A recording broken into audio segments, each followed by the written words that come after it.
بسم الله الرحمن الرحيم. إنا أنزلناه في ليلة القدر وما أدراك ما ليلة القدر ليلة القدر خير من 1000 شهر تنزل الملائكة والروح فيها بإذن ربهم من كل أمر سلام هي حتى مطلع الفجر. السلام عليكم. soo dhawaada asxaabay, waa tahay daawadayaal habeenka leylatu qadriga marka hore ramadaan wacan intaas kadib sida la wada soconaa waxaan ku dhex jirnaa 10kii habeen ee bisha ramadaan ugu dambeysay 10kaas habeen oo ay ku jirto habeenka la yiraahdo leylatul qadri.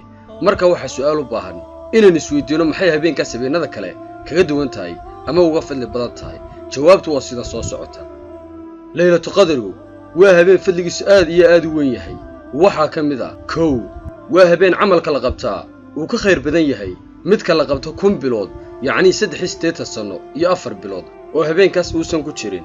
laba waa habeenkii quraanka lawxul maxfuudka laga soo dejiyay iyadoo la keenay meel la yiraahdo gurigii cisiga iyo sharafta, dabadeedna qayb nabiga sallallahu alayhi wasallam loogu soo dejiyay muddo 23 sano gudahood ah.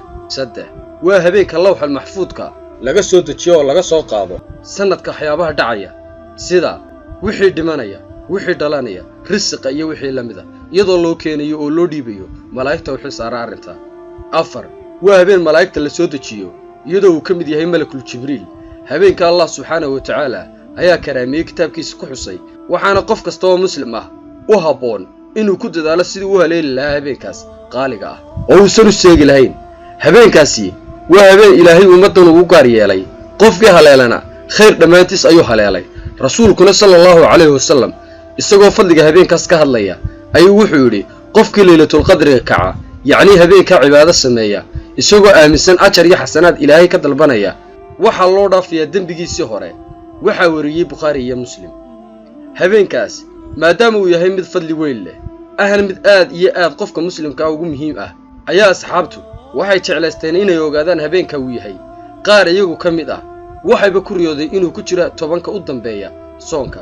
marka ayaa nabiga sallallahu alayhi wasallam wuxuu yiri ku dadaal leylatul qadriga habeenada tirada isdheer kisiga ah, macnaha tirada kala dhiman sida 22, 23, 25, 27 iyo 29 oo ku jiraan 10ka ugu dambeeya ramadaanka.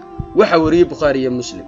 laakiinse waxa dhici karta daawade habeenadaas kala dhiman adigu ma garan kartid habeenka ay bilaabatay ramadaan, balse 10ka habeenay dambaba wada dadaal si habeenka ay bilaabatay hadii aanad garan ramadaan, maadaama aad wada tukatay 10ka dambe waxa hubaala inaad leylatul qadriga la kulmayso ilaahay idankii. markuu rasuulku sallallahu alayhi wasallam sidaas yiri ayaa waxa la ogaaday inay ku jirto 10ka u dambeeya soonka, gaar ahaan habeenada kisiga.